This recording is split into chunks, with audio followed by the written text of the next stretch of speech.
est-ce que vous mangez des pâtisseries? Est-ce qu'il y a un moment particulier où vous aimez manger des pâtisseries? Et toi, Ottilie? Moi, je crois que c'est principalement en récompense. J'aime bien me récompenser avec une pâtisserie quand j'ai bien travaillé ou que j'ai fait des efforts, tu vois. Là, par exemple, après le webinaire, pourquoi pas une petite pâtisserie. Et toi, est-ce qu'il y a des moments que tu préfères? Oui, moi, quand j'ai une période stressante, full pâtisserie. Besoin Plein de de sucre. pâtisserie. De sucre et de gras. Ah oui, en compagnie d'amis. Oui. C'est un moment qui est agréable à passer, effectivement. Oui, c'est tout à fait ça. Souvent, c'est... Je suis d'accord avec toi, Anya. Oui, chaque moment est bon pour les pâtisseries. Oui, exactement. Ouais, ça peut être pour des fêtes, pour des anniversaires, entre amis ou avec la famille. Oui, tout à fait. Alors, dans ce webinaire, on va explorer les bases de la pâtisserie française avec quelques grandes spécialités et les petites anecdotes ou leurs petites histoires. Et petite précision, on ne va pas parler des viennoiseries, donc les croissants, les pains au chocolat, tout ça, parce que on en parlera dans un prochain webinaire. Voilà. Et puis parce que aussi, je pense, la plupart des gens connaissent bien les croissants et les pains au chocolat. Je pense que ça s'est bien répandu. Alors que là, on va peut-être parler de choses, de pâtisserie un petit peu plus spécifiques. Ouais, vraiment, exactement. Vraiment très française. Ok. Alors, on va commencer ce webinaire en parlant des pâtisseries françaises les plus emblématiques, celles qui représentent le mieux la France et l'histoire française des pâtisseries. Après, on va parler un petit peu des pâtisseries traditionnelles, celles qu'on mange pendant les fêtes. Ok, on va parler des pâtisseries notamment qu'on mange à Noël, à la Chandeleur, on vous expliquera ça, et pendant le carnaval, pour Pâques. Ok. On va aussi vous présenter la recette de la galette des rois. Ok. On va vous présenter les ingrédients et comment la préparer. C'est une recette qu'on fait à l'épiphanie. C'est au début du mois de janvier. Et à la fin, on terminera par un petit bilan et un quiz pour voir si vous avez été attentif. J'espère. Alors, c'est parti. Hop, les pâtisseries emblématiques.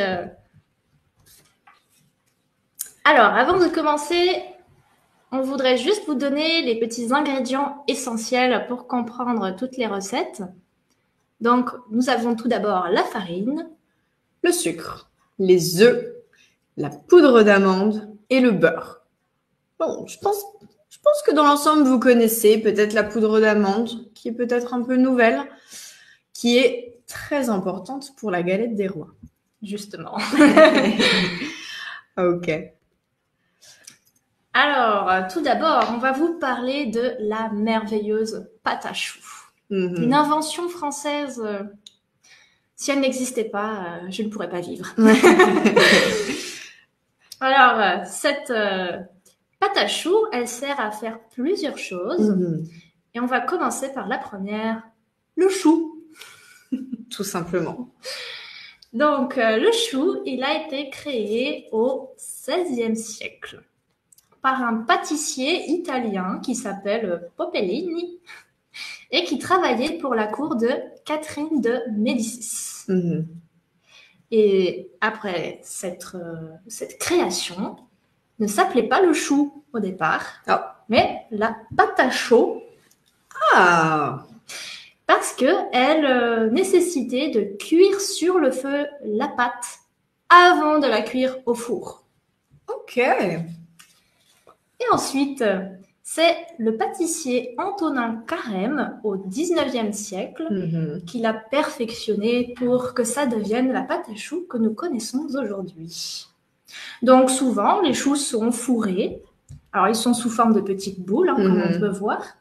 Ils sont fourrés avec de la crème pâtissière ou de la chantilly. Parfait pour le régime. Voilà, exactement. Parfait pour garder la ligne avant l'été. Ok, moi je vais vous présenter le Paris-Brest qui est en forme de couronne ou de roue. On va voir pourquoi. Cette pâtisserie, elle a été inventée en 1910 par Louis Durand. Elle a été créée pour célébrer la course cycliste, donc à vélo, entre Paris et Brest. Ah, c'est pour ça que c'est en forme de roue de vélo. Exactement. Et en fait, Louis Durand, il voulait proposer une pâtisserie très riche, très gourmande. C'est pour ça qu'on a des amandes et de la crème encore pour les cyclistes, pour après l'effort, pour les récompenser. On revient sur le fait que la pâtisserie, c'est une bonne récompense après un effort. Et depuis, c'est devenu un incontournable. Le Paris-Brest, c'est une pâtisserie qui est très répandue en France. Oui. Alors moi, le Paris-Brest, c'est ma deuxième pâtisserie préférée. La deuxième. Mais la première, c'est l'éclair. Et l'éclair, il est aussi à base de pâte à choux. Lui, il a été créé au 19e siècle par toujours Antonin Carême, le même pâtissier. Il a fait beaucoup de choses bien, ce monsieur. Oui. C'est un monsieur très important. Et cet éclair, au début, s'appelait le pain à la duchesse ou petite duchesse. Et il doit son nom maintenant à la rapidité de sa dégustation. Il est si bon qu'on le mange en un éclair. Et il est aussi composé de pâte à choux, garni de crème pâtissière. Et alors, à votre avis, petite question, quelle est la saveur classique des éclairs? La plus répandue. J'avoue que je ne suis pas une grande fan d'éclairs. C'est pas mon truc. Vanille, chocolat. Oui. Salut Marie. Alors Marie, dis-moi, c'est quoi la saveur classique? Chocolat. Est-ce que c'est ta préférée? Ah oui. oui. Chocolat et café. Ok. Ouais. Ok. Ouais. Même si, bien sûr, aujourd'hui, il y a beaucoup de parfums différents. Donc, la vanille, effectivement, la pistache, la framboise, etc. Et donc, l'éclair, il est glacé. Donc, sur le dessus, il est glacé. Et c'est une star des vitrines françaises pour la petite pause gourmande. C'est vrai. C'est vrai que c'est une pâtisserie simple et rapide à manger. Ok. Moi, je vais vous parler de la religieuse. Alors, la religieuse, elle a totalement mérité son nom parce qu'elle a été inventée en 1856 par Frascati, un pâtissier parisien.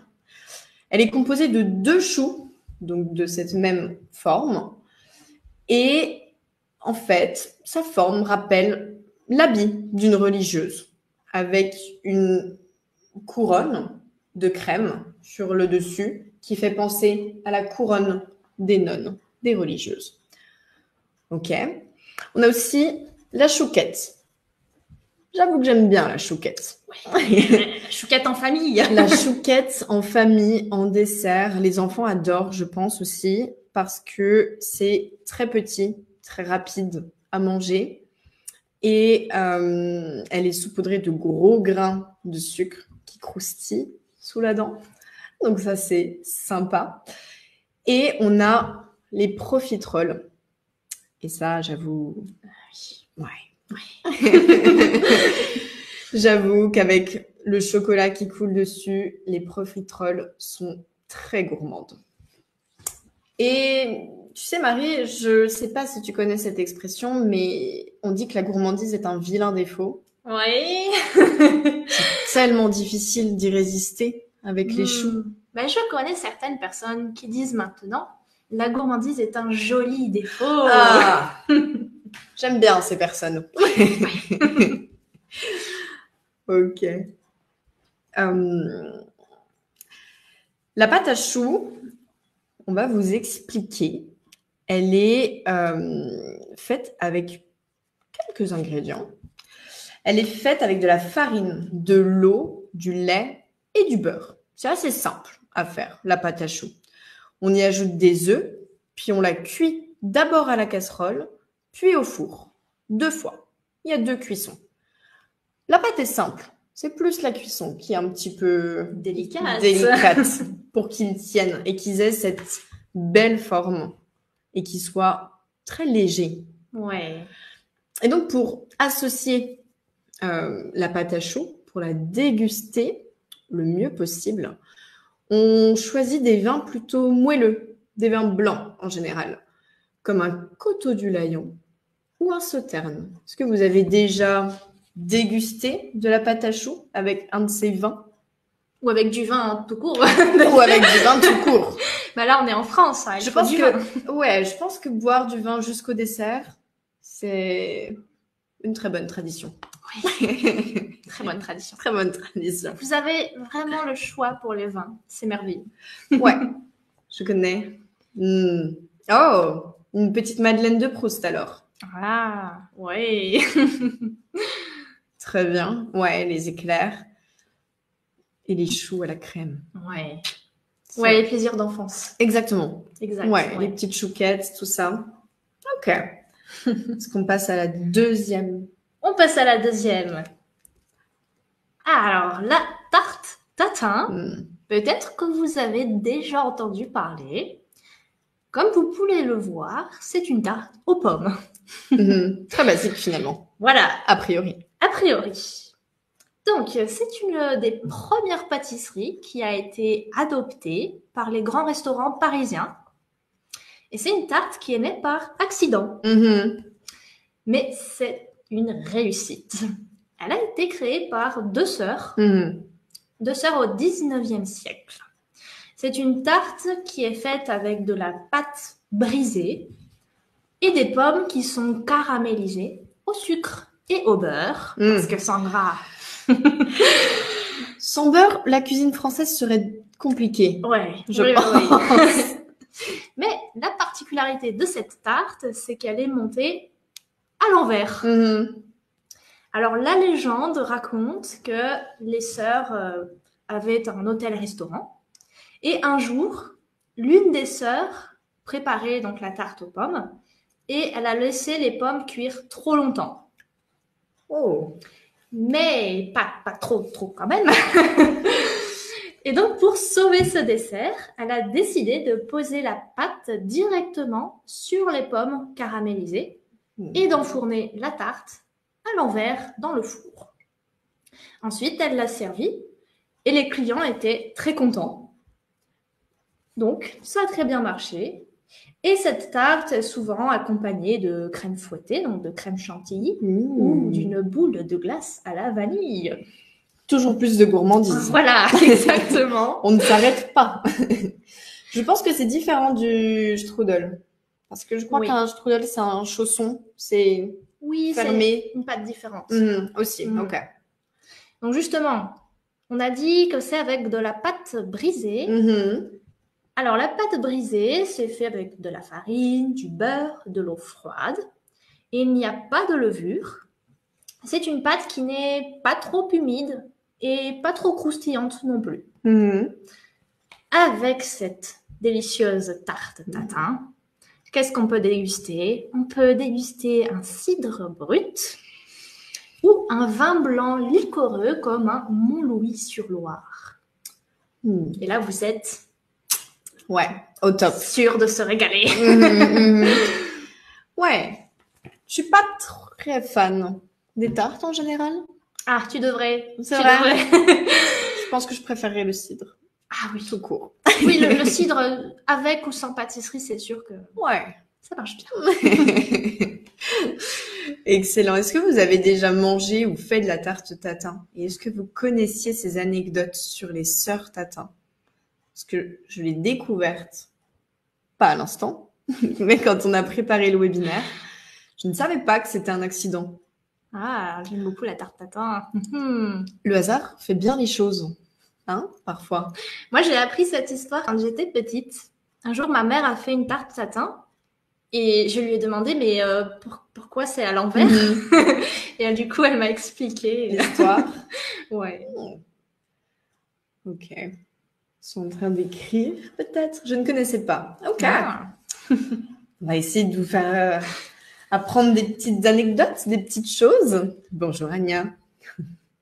Ok. Mais une autre pâtisserie délicieuse. Le millefeuille. Le millefeuille, c'est un dessert très délicat qui naît au XVIIe siècle. Il est assez ancien, celui-ci. Ouais. C'est encore Antonin Carême. Toujours. Qui a fait des choses magnifiques pour la France. Il a popularisé ce dessert sous le règne de Napoléon. Napoléon, rien que ça. Et ce dessert est composé de 3 couches, ok, comme on peut les voir ici, ok. C'est 3 couches de pâte feuilletée, croustillante, avec de la crème, encore et toujours de la crème pâtissière, qui est vraiment, vous l'aurez compris, emblématique de la pâtisserie française. Ce dessert, cette pâtisserie, elle est très populaire et mythique, typique, grâce à ce marbrage, ce petit dessin qui fait penser à des feuilles. On retrouve uniquement ce dessin sur le millefeuille. Et pourquoi est-ce que ce dessert est mythique? C'est parce qu'il est très difficile à réaliser. En fait, c'était le test pour les apprentis pâtissiers qui voulaient réussir et devenir de grands pâtissiers, parce que la pâte doit être superposée sur 3 couches différentes, pour obtenir un beau feuilletage comme celui-ci. C'est très léger, très aérien, c'est croustillant, c'est sympa. Très sympa. C'est très sympa. Pour faire cette pâte feuilletée, on a besoin de farine, de beurre, évidemment, et d'eau. Et donc, il faut répéter Ciasto Franciszewski en polonais. Ok, c'est comme ça qu'il s'appelle, le millefeuille. Excellent. Ah, ok. Spécialement français. Très bien. Et donc, le plus difficile, c'est vraiment de réaliser ce pliage pour le feuilleter. Et pour déguster, pour mettre en valeur cette légèreté, on choisira plutôt un champagne brut. Champagne.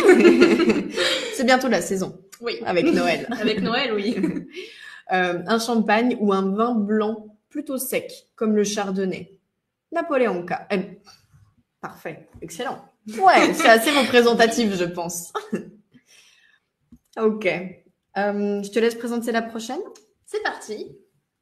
Alors, la prochaine, les biscuits roses de Reims. Pourquoi roses? Par leur couleur, bien sûr. Jusque-là, ça va. Alors, ce biscuit, il vient aussi du XVIIe siècle. Donc, il vient de Reims, qui est une ville très célèbre pour ses vins de champagne. Le but, c'était d'utiliser la chaleur qui restait dans les fours après la cuisson du pain. Donc, c'était l'occasion de faire ces fameux biscuits. Et ces biscuits, ils sont accompagnés de champagne. C'est la tradition. Pourquoi? Parce que quand on les trempe dans le champagne, ils restent intacts. Donc, c'est pratique. J'en ai jamais goûté, mais j'avoue que le webinaire me donne envie de découvrir beaucoup de choses. Et alors, pourquoi est-ce qu'il est rose? Il est rose parce qu'il y a un colorant naturel dedans, tout simplement. Pas d'ingrédients mystères. Et cette couleur rose, c'était pour cacher les petites taches brunes qui étaient créées par la vanille. C'était un bon moyen de lui donner une belle apparence. Ouais, c'est original. Oui. Et donc souvent, il est aussi saupoudré de sucre glace. Et la maison Fossier, c'est la maison qui est fondée en 1756 et qui est encore aujourd'hui la principale productrice de ce biscuit emblématique. Donc souvent, biscuit rose de Reims, champagne, maison Fossier. Excellent mélange. Voilà. Excellent. Et donc, pour faire ce biscuit, il faut faire de la pâte à biscuit sec. Cette pâte, elle contient du sucre, des œufs, de la farine, parfois du beurre, et un parfum, donc ici la vanille. Et donc, pour le déguster, du champagne rosé ou brut. C'est lequel ton préféré, le champagne? Ah, moi le brut. Ah ouais? Ouais, ça dépend avec quoi on le boit, j'avoue. Ah bah avec des biscuits roses de Reims. T'as déjà goûté? Petit sucre de biscuits roses de Reims, oui. Ouais. Avec le champagne. Chanceuse. Excellent. Celui-là, je l'ajoute à ma liste. Il faut essayer. Jamais goûté. Mais alors, est-ce que tu as essayé la suivante? Alors, le baba au rhum, je réalise avec ce webinaire qu'il y a plein de pâtisseries françaises que je n'ai jamais essayé ou que je n'aime pas trop. Oh. Et le baba au rhum en fait partie. Alors, pas à cause du rhum, on va en discuter. Le baba au rhum, il est créé au XVIIIe siècle par Nicolas Stower, qui est un pâtissier de la cour de Stanislas Leszczyński. Vous m'excuserez pour la prononciation. C'était un roi polonais qui a été exilé en France. Alors là, j'en suis baba. J'en suis baba. Sans mots. Je ne savais pas du tout. Et j'espère que j'ai bien prononcé son nom de famille. J'essaye du mieux que je peux. Leszczyński. En fait, ce roi trouvait le kouglof trop sec. Le kouglof, c'est un gâteau alsacien qu'on n'a pas ajouté dans cette diapo, mais qui effectivement est souvent dégusté avec du café ou des boissons plutôt chaudes. C'est un bon gâteau qui est bien dense. Il est bien lourd. Il permet de résister à l'hiver. Ah oui, là, oui. Et en fait, Monsieur Stanislas Leszczyński, j'ose pas trop le prononcer. Faut dire le roi, Stanislas. le roi Stanislas a demandé à Stower de les rendre plus moelleux. Et donc, ce pâtissier a eu l'idée de les imbiber, de les tremper dans du vin pour les rendre plus moelleux et donc remplis. Ah! Parfait. Eh ben, il faudra que tu testes le baba au rhum.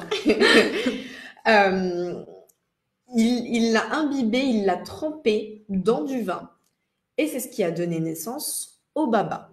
Et pourquoi baba? L'histoire est assez drôle. En fait, le roi Stanislas était fan d'Ali Baba, le prince des 40 voleurs, dans l'histoire du Moyen-Orient. Je ne sais pas si vous connaissez. Des Mille et une nuits. Et cette pâtisserie, le baba, au début, a gagné en popularité grâce à la fille de Stanislas, qui s'appelait Marie Leszczyńska, comme toi, Beata. Et elle l'a introduite dans la cour de Louis XV. Et c'est là qu'il a été changé en baba au rhum. Est-ce que vous aimez le rhum? Si vous aimez le rhum, c'est un bon dessert, je c'est pour vous. pense. Mais même au vin, je pense que je ne serais peut-être pas fan de la texture. Ah, c'est particulier. Ouais, c'est particulier. Un oui. peu pas très fan. C'est bien humide. Pour sa pâte, elle est levée. On dit c'est une pâte au savarin qui est faite à base de farine, de beurre, d'œufs, de levure de boulanger, de lait, de sucre et de rhum. Et elle est imbibée après la cuisson. La texture, ouais, Ali Baba, dans les contes des Mille et une nuits, le prince des 40 voleurs, non? Oui, c'est un conte Une histoire qu'on raconte souvent quand on est enfant, hein, d'ailleurs. Ouais, c'est dans Aladdin aussi. On en parle dans Aladdin, ça devait être la mode à l'époque. Peut-être. Pas le dessin animé. Pas le dessin animé. Ouais, la texture, je pense pas être très fan. Ça, c'est le processus quand on imbibe la pâte de rhum. Ouais. Et il faut essayer. Ouais. Pas fan. Pas trop mon truc. Et souvent, on l'accompagne. Bonjour Thomas. Souvent, on l'accompagne, donc, vous l'avez vu, de crème chantilly. Je garderai la crème et tu prendras le baba. J'aime bien la crème aussi. Ah, mais il faut qu'on s'entende. La moitié. On fait ça. Et pour accompagner cette pâtisserie, vous pouvez l'accompagner de rhum, mais ça fait beaucoup. Une accumulation. Si vous vous sentez mal dans votre vie, vous avez besoin de réconfort. Ouais. Une longue semaine de travail, peut-être. Pourquoi pas. Mais en général, on vous conseille plutôt de l'accompagner avec un coteau du Layon. Encore une fois, le coteau du Layon va revenir beaucoup. C'est un vin un peu passe-partout. Plus d'alcool. Pour les pâtisseries. Bon, plus d'alcool. Là, alors, Ascar, ok. Ou un champagne demi-sec. Ok, plutôt quelque chose de doux pour faire passer le baba. Le rhum. Horrible. Ok. Est-ce que tu peux me présenter la prochaine? J'ai hâte. Je crois que je préfère la prochaine. Ah. Alors, la prochaine, ça s'appelle le financier. Le financier, c'est un très bon petit gâteau. Et à l'origine, il s'appelait visitandine. Ok. Complètement différent. Ok. Parce qu'il était préparé par des religieuses, qui s'appelaient les religieuses de la Visitation. Donc ça vient de Lorraine, une région en France, et ça date du XVIIe siècle. Alors, ce petit gâteau, qu'est-ce qu'il y a dedans? Beaucoup d'amandes, beaucoup d'amandes. Il a été repris par un pâtissier, le pâtissier Lasne, en 1890 à Paris. Donc, près de la Bourse à Paris, il y avait beaucoup de financiers, donc des hommes d'affaires.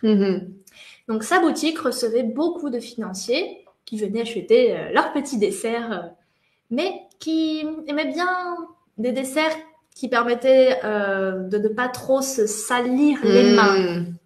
Et oui. Les hommes d'affaires avaient besoin d'être propres. Voilà, distingués. Alors, Lasne, ce pâtissier, il a eu une idée. Il a créé ce gâteau en forme de lingot d'or. Rien que ça. Rien que ça. Donc, pour l'élégance, bien sûr, et parce que c'était facile à manger. Et ça lui permettait de faire un petit clin d'œil à ses clients financiers. Voilà, donc, ce petit gâteau, il est à base de pâte battue. Donc, c'est tout simplement une pâte où tous les ingrédients sont mélangés de manière homogène. Et avec ce petit financier, qu'est-ce qu'on peut prendre comme alcool? C'est vrai qu'on a beaucoup d'alcool. On a de nouveau le coteau du Layon ou un muscat. Ouais.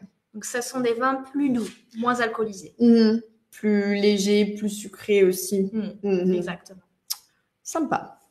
Ok. Est-ce que tu veux que je te présente le prochain qui est personnellement mon préféré? Ah oui. On va parler de l'opéra. Tu aimes l'opéra? Alors, l'opéra, pas forcément. Pas forcément. C'est plutôt le chocolat qui m'a... Ouais. Ah, le chocolat. C'est le chocolat qui m'intéresse ici. Le chocolat, c'est la grande arrivée du XXe siècle. Okay, il y a beaucoup de gâteaux, de pâtisseries, de créations sucrées qui ont été faites à ce moment-là. C'est là que le chocolat est entré en scène. Et donc, l'opéra, il est créé en 1955 par le pâtissier Cyriaque Gavillon de la Maison. Un homme visiblement très haut placé. Pas n'importe qui. Hein. Ce monsieur, il voulait créer un gâteau aux multiples couches pour que toutes les saveurs, en fait, soient présentes dans une seule bouchée. Pour qu'on puisse tout savourer en une seule fois. Une expérience. Une expérience. Et donc, ce gâteau, il est composé de couches de biscuits Joconde, on va vous l'expliquer, qui sont imbibés de café et de ganache au chocolat. La ganache, c'est une crème, en fait, une crème assez épaisse de chocolat. Bien. Délicieuse. Bien gourmande. Bien gourmande. Et une crème de beurre café, avec un glaçage sur le dessus, qui est en général assez brillant. On appelle ça un glaçage miroir. Comme un miroir, oui. Ouais. On peut se Se voir regarder. dedans. J'aime ce dessert parce que je le trouve délicat, élégant, Oui. visuellement. Il a l'air plus sympathique. Et les goûts. Et pourquoi l'opéra? Parce qu'il rend hommage aux danseuses de l'Opéra de Paris. Il rappelle la grâce des mouvements. C'est un dessert qui est très élégant. Et aussi parce qu'il a la forme de la scène de l'Opéra Garnier. Oui. Cette explication me semble un peu plus claire. C'est un peu moins romantique. C'est un peu moins romantique, un peu moins... Ouais, un peu moins artistique. Mais bon. Je connaissais pas du tout, par contre, l'opéra aux pistaches. Ah. C'est Stanislas qui nous dit ça. Ça doit être bon. Ça doit être bon. Ça doit Mais être le chocolat, ou peut-être les deux, hein, chocolat. un mix. Pourquoi pas. Ce gâteau est donc fait avec une pâte à biscuits Joconde, qui est ici. Mona Lisa. Mona Lisa, c'est elle.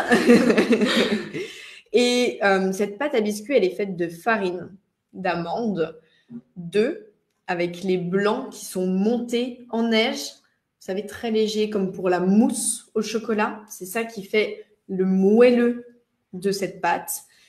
Et avec du sucre, du beurre fondu et de l'arôme de vanille. Miam miam. Délicieux. Pour cette pâtisserie, on va choisir des alcools plutôt raffinés, comme un Porto ou un Mori, qui s'associent en général très bien avec le chocolat. C'est des vins qui reviennent souvent quand on déguste le chocolat. Exact. C'était une très belle invention du XXe siècle, à mon avis. Il y a beaucoup de belles inventions. Il y a beaucoup de belles choses. Ok. Mais comment parler de pâtisserie sans parler des macarons? Mais c'est pas possible. On peut pas. Ah, les macarons, véritable emblème de la pâtisserie française. Ouais. Donc, des petits gâteaux ronds à base de meringue et d'amandes. Et ils se déclinent en 1000 saveurs. Ouais. Est-ce que quelqu'un n'a jamais mangé de macarons? Ou est-ce que vous avez déjà au moins tous eu la chance de goûter ça? Katarzyna, tu n'as jamais mangé de macarons? Aïe, aïe, aïe. Ah là, c'est pas normal. Il faut trouver une solution. Vite. Jamais? Jamais non plus. Aïe, aïe, aïe. Est-ce que tu es toute seule dans ce cas-là? Ou est-ce que d'autres n'ont jamais goûté? J'adore le macaron. Je pense que la texture... Incroyable. Oui, il faut goûter, Katarzyna. Il faut. C'est ta nouvelle mission. Voilà. Pour Noël. Pour Noël. Ouais, je pense qu'il y en a dans tous les pays, je pense. Ouais, c'est très populaire. Ouais. Mon élève prépare les meilleurs macarons, c'est vrai. Ok. Meilleurs que la durée, les fameux, les célèbres. Mais les macarons, c'est délicieux. Mais c'est pas de la tarte à faire. C'est pas facile. C'est pas facile, C'est hein. très pas de difficile. C'est très difficile d'en faire des bons. Tu pourras féliciter ton élève parce que c'est compliqué à faire. Oui.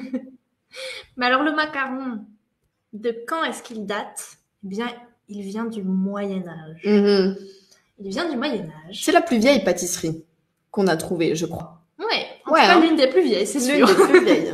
Ouais. Et à l'origine, il s'appelait macarone parce qu'il vient d'Italie. Et il a été importé par Catherine de Médicis. Encore elle. Il a été importé en Ardèche, toujours une région française, donc en 1581. Et c'était pour une occasion spéciale, Ok.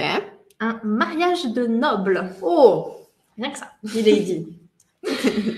Et cette délicate pâtisserie Mhm. a été ensuite perfectionnée en France par la maison Ladurée à Paris au XIXe siècle. Donc une maison de pâtisserie. Le macaron est ensuite devenu symbole de l'élégance culinaire française. Mhm. Et donc, depuis Catherine de Médicis, c'est devenu un symbole. Donc, les macarons sont offerts au mariage comme symbole de bonheur. Mhm. Mangez un macaron à votre mariage, vous êtes sûr que ça va marcher. Tu t'emballes, tu t'avances peut-être un peu. Selon la légende. Alors évidemment, il y a beaucoup de types de macarons différents en France. Par exemple, à Amiens, donc une région de France, il y a des macarons un peu plus simples, un peu plus rustiques. Ouais. Il y a beaucoup de différentes manières de le préparer. Mhm. C'est surtout leur forme, en fait, je pense, qui sont similaires et leur taille. Oui, c'est ça. Ouais. Exactement. Ok. Mais alors, comment faire cette pâtisserie? Eh bien, il faut préparer de la pâte à macarons. Très difficile. Jusque-là, ouais. Donc, de la poudre d'amande, du sucre glace, des blancs d'œufs, donc des blancs d'œufs battus, ouais. et du sucre. En faisant cette pâte, on obtient une espèce de meringue très croustillante sur le dessus. Donc voilà, ça donne ce petit biscuit-là. Et alors, avec ces macarons, qu'est-ce qu'on va déguster? De l'alcool. C'est surprenant à ce stade. Oui, franchement. Oui. Alors nous, on vous conseille un champagne demi-sec ou un vin moelleux comme le Gewürztraminer. Oula. Alors on ne vient pas du tout des mêmes régions avec Marie. Voilà, je viens pas du tout de cette région non plus. Okay. Alors, le Gewürztraminer. Ouais, ça vient de l'Est. Qui vient d'Alsace. Ouais, très bon vin d'Alsace. Ouais. Ouais. Et donc ensuite, un muscat. Muscat, plus simple. Muscat, c'est garanti. Ah oui, praliné, noisette, excellent, les macarons. Ouais. Moi, mes préférés, je pense que c'est framboise. Ah. Malina, je crois, au polonais. Malina, ok. Malina, ouais, il me semble. Moi, j'ai goûté une saveur assez originale. Ok. J'étais à Toulouse, dans le sud de la France, et j'ai goûté un macaron à la violette. Oh. Donc une fleur violette. Ouais. C'était très particulier, mais c'était très délicat. Ouais. Très bon. Un peu surprenant ou... Ah oui, surprenant. Ouais. Est-ce qu'il avait une belle couleur? Ah oui. Un violet clair. Magnifique. J'aime beaucoup les macarons. C'est très, très raffiné et avec du Gewürztraminer. Ça ne peut être qu'excellent. Ok. Alors, les macarons, est-ce qu'on en mange à Noël? À la lavande. À la lavande? Oh. Mieux vaut tard que jamais. Je suis d'accord avec toi, Johanna. Il faut effectivement... Oh, c'est gentil. Il faut effectivement, je pense, goûter au moins une fois le macaron dans sa vie. Ah oui. Ouais. Sinon, vous avez vraiment manqué quelque chose. Enchantée, Violetta. Oh. Parfait. C'est très approprié. Qu'est-ce que je voulais dire? Je pensais à quelque chose. Tu m'as dit oui, est-ce que les macarons, ça se mange pendant les fêtes, à part le mariage? Bonne question. Je pense qu'il n'y a pas d'occasion particulière pour les macarons. Toute l'année, 24 heures sur 24. Il n'y a pas de saison, il n'y a pas d'occasion. Mais c'est vrai qu'au mariage, en général, monter en pyramide, tu sais. Oui. Ouais, ça c'est le sympa. Rêve. Ouais. Avec des couleurs très, très claires, très pastel, comme celle-ci. C'est joli. Mais alors, qu'est-ce qu'il y a d'autre comme pâtisserie de fête? C'est une excellente question, Marie. On va parler maintenant des pâtisseries qu'on mange vraiment à des occasions très, très spéciales en France. Ok, à des périodes de l'année où ces pâtisseries se dégustent traditionnellement. Alors là, je ne connais pas. Les crêpes. Les crêpes de la Chandeleur. Alors ça, c'est excellent. Les crêpes. Je pense que personne ne découvre les crêpes aujourd'hui avec nous. Je pense que vous connaissez tous. Est-ce que quelqu'un peut-être n'a jamais mangé de crêpes? Ce serait étonnant. Ouais, j'espère pas. Impossible. Impossible. J'espère aussi, Sarah. Ah, quand même. On sait jamais, on sait jamais. Tu sais que c'est possible de rater, de louper. Les crêpes? Ouais. Oh, c'est vrai. C'est possible. C'est dur. Mm. Il faut vraiment être très mauvais pâtissier. Mais Il faut pas les décourager. Il faut pas les décourager. Non. Non. Vous allez jamais rater vos crêpes. Même si elles sont ratées, elles seront bonnes. La première, tu as raison, Sarah. La première est toujours grattée. C'est une évidence. Ouais, c'est vrai. Et vrai. je pense que c'est une règle Ouais. internationale. Mais quand on a très faim et qu'on fait des crêpes, la première crêpe, elle est vite mangée. C'est vrai, c'est vrai. Les crêpes, elles symbolisent le retour du soleil qui revient après l'hiver. Et la Chandeleur, c'est en début d'année. C'est une soirée qui est très sympa à faire en famille, je pense. Les crêpes, moi aussi j'adore les crêpes. Au moins une fois par semaine, ouais, exactement. Je pense que c'est un des plats, parce que je pense que ça se déguste pas qu'en dessert. Oui, c'est vrai que parfois, moi, dans ma famille, on fait des repas crêpes. Ouais, voilà, complètement. Des repas équilibrés, mais... Et moi, ma Madeleine de Proust, je sais pas si j'ai des élèves qui sont dans la vision en ce moment, mais ma Madeleine de Proust, ouais, mes B1, j'en ai déjà discuté avec eux. Ma Madeleine de Proust, c'est ma grand-mère quand j'étais petite. J'étais petite, mais bon. Elle mettait de la bière, un petit peu de bière dans la pâte à crêpes pour la rendre encore plus légère. Oh. Et les crêpes étaient très, très, très fines et délicieuses. Recette secrète. Recette secrète. Et elle me laissait toujours terminer la bouteille de bière. Bon, cool grand-mère. Grand-mère super. Ah, qu'est-ce que nous avons après? Nous avons des beignets. Mm-hmm. Beaucoup de beignets en France. Ouais. Bien gras. Ouais. Et délicieux. Mm-hmm. Alors, il y a un type de beignet qui s'appelle les bugnes et qui se mange à Mardi Gras, donc la période avant Pâques. C'est des beignets qui sont très légers, ouais, très croustillants et saupoudrés de sucre glace, bien sûr. Je crois qu'ils ont aussi une journée pour Pâques, il me semble. Peut-être un jeudi où il y a des beignets. Ouais. On a bien marqué la date. Les beignets, c'est international, les beignets. Donc, bien sûr, chaque région a son type de beignet particulier. Et les bugnes, c'est les beignets qui sont plutôt faits dans la région de Lyon, donc dans l'est, sud-est, à peu près, de la France. Il y a les bottereaux, donc un autre nom de beignet pour la Bretagne, à l'ouest, nord-ouest. Et le Poitou aussi. Ah, c'est toi, ça. Donc, le Poitou, c'est ça, un peu plus moi, oui. Et on a aussi les merveilles. C'est un très joli nom. Ouais, ça donne envie. Pour le sud-ouest. Vive le sud-ouest. Très bien. La classique. La classique. L'incontournable. La fameuse bûche de Noël qu'on va bientôt déguster en France. Oui, c'est bientôt. Bah, oui. Alors, je ne sais pas si vous êtes au courant, mais la bûche de Noël, en fait, elle fait référence à une tradition du Moyen-Âge parce que les gens brûlaient une bûche d'arbre, de bois, pour célébrer le solstice d'hiver. Donc, le début. Ça n'a pas l'air très comestible. Ça n'a pas l'air génial. Mais la bûche, c'est un dessert vraiment incontournable de Noël en France.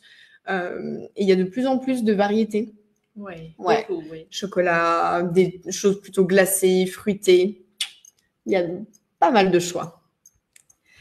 Ok. Et on va vous présenter la dernière. La galette des rois. La fameuse galette des rois. Donc, traditionnellement dégustée en janvier, comme tu l'as très bien dit. Ouais. Et c'est pour célébrer l'épiphanie, donc c'est une fête religieuse. Et la galette des rois, elle est composée d'une pâte feuilletée, donc comme pour le millefeuille, une pâte feuilletée, avec pour garniture ce qu'on appelle une frangipane. Une frangipane. Une frangipane, ça c'est bon. C'est délicieux. On va vous dire comment c'est fait. Et la particularité de la galette des rois, c'est que nous utilisons un petit objet. Qu'est-ce que c'est? Ça s'appelle une fève. Une fève. Une fève, ça se mange? La fève se mange pas. Non. Hein. Non, c'est pas le mieux. Si vous la mangez... Ouais, c'est un tout petit objet en fait qui est en général en céramique, je pense. Oui. Ouais, souvent. Et qui peut représenter plusieurs choses. Au début, c'était surtout les rois mages, qui sont ici. On représentait ça en faisant les fèves.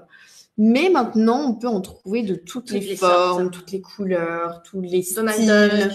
Ouais, les Marvel, des bâtiments, des monuments français ou autres. Il y a vraiment de tout. Il y a de tout. Et c'est très commun en France, tu sais, de faire la collection. Oui, des fèves. Il y a des collectionneurs de fèves, c'est vrai. Et ça peut se revendre très cher, certaines. Je sais pas ce que c'est vrai. Je vous mets sur un bon plan. Alors, ces fèves, à quoi elles servent? Eh bien, elles sont mises dans la galette. Ouais.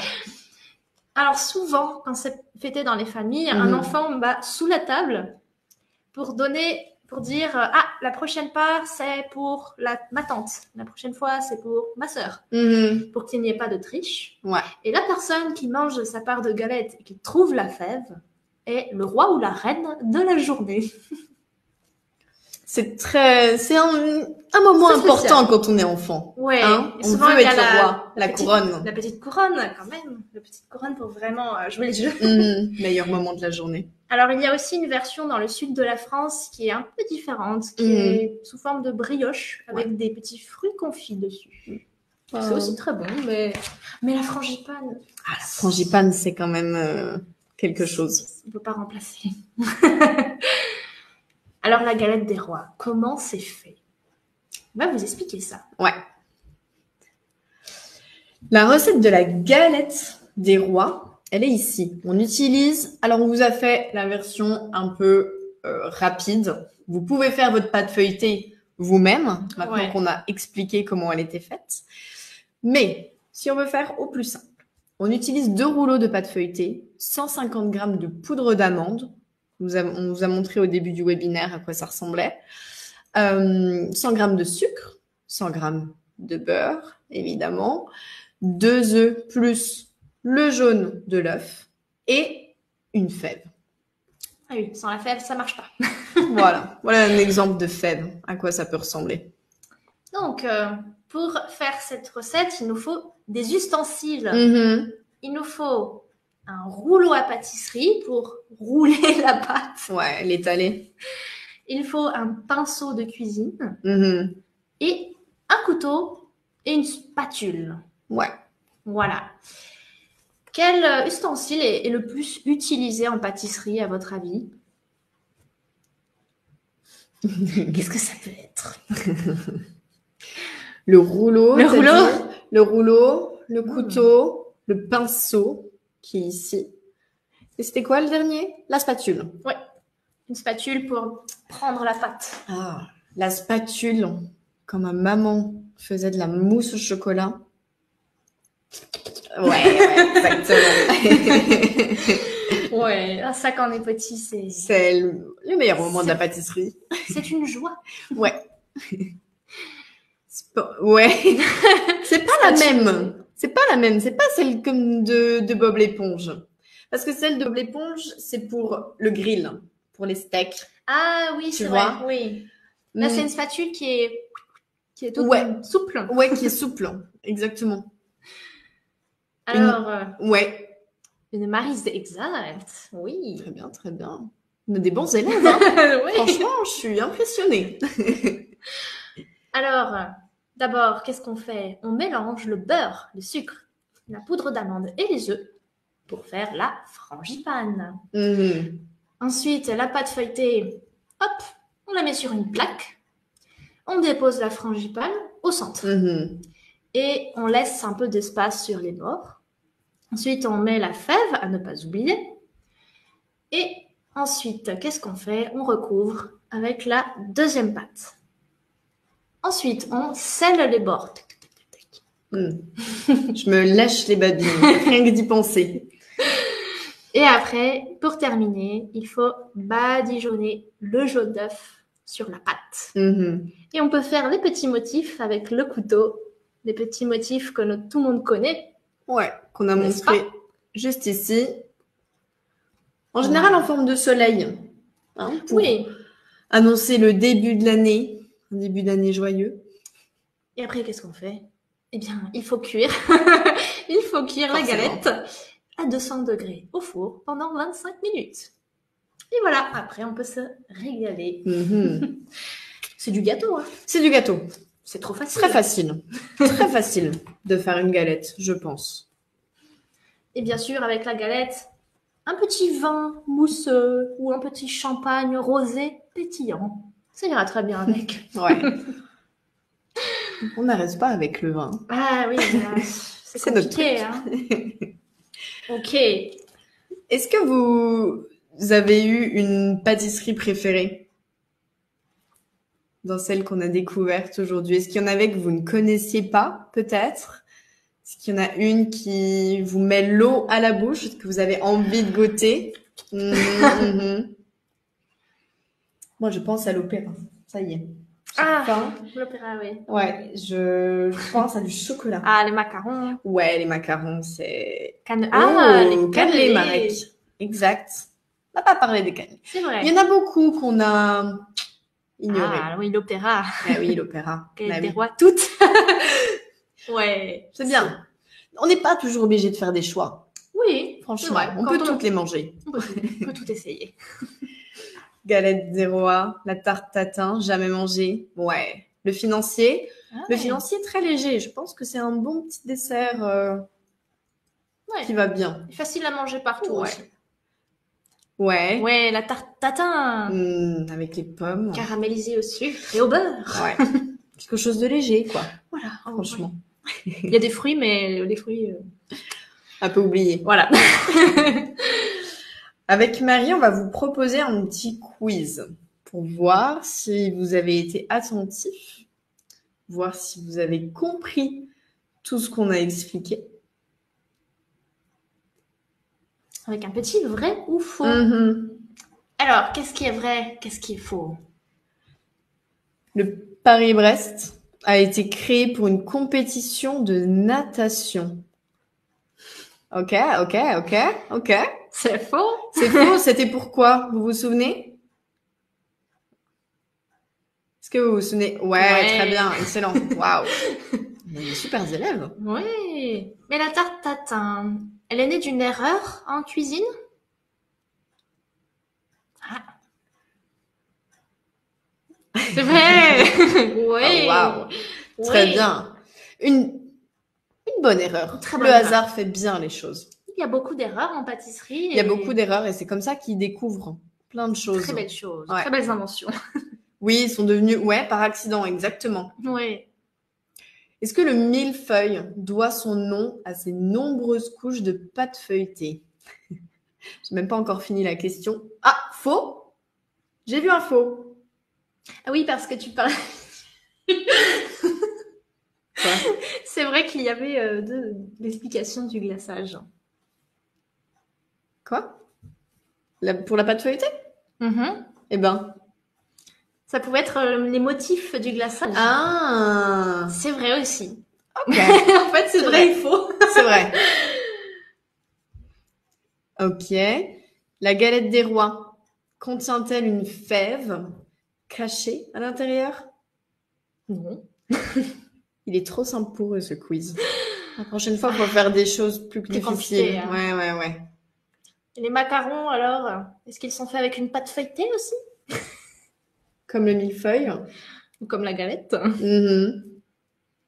Non. Non. Est-ce que vous avez retenu avec quelle Quelle pâte? pâte? Ouais, ça, c'est une question difficile. Non. Pas retenu. Ah, je pense peut-être quelqu'un va nous surprendre.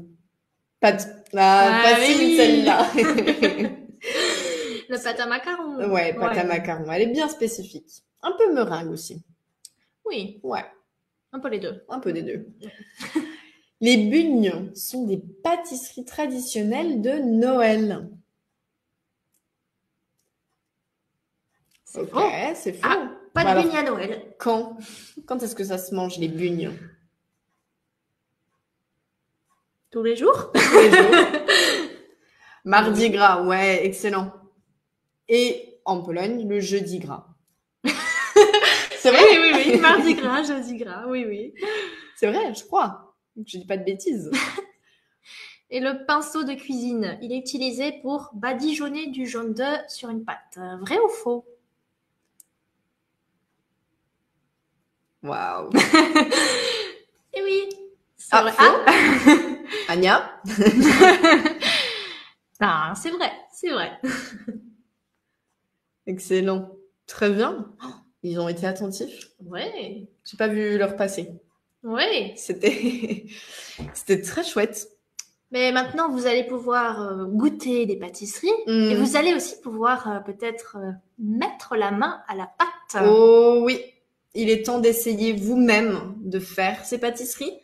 Je pense notamment à la galette des rois. On vous a donné toute la technique. Donc, c'est simple. Oui, c'est assez simple. Et ça fera une très bonne petite fête en famille. Ouais, exactement. On va terminer là-dessus, je pense. Merci beaucoup à tout le monde d'avoir été là aujourd'hui avec nous. C'était une première expérience pour nous, ce webinaire. C'était très chouette. J'ai beaucoup aimé et vous avez été très réactifs, donc merci beaucoup. Voilà, on espère que ça vous aura plu et peut-être pour un prochain webinaire. Peut-être un prochain gourmand webinaire. aussi. Bon Noël, merci. Passez de bonnes fêtes également. Profitez bien. C'était très bien, merci. Ah, super. J'ai faim. Je comprends. Moi aussi. Profitez bien de vos fêtes avec vos proches et peut-être à bientôt. Ouais. Au revoir. Au revoir. Bon Noël.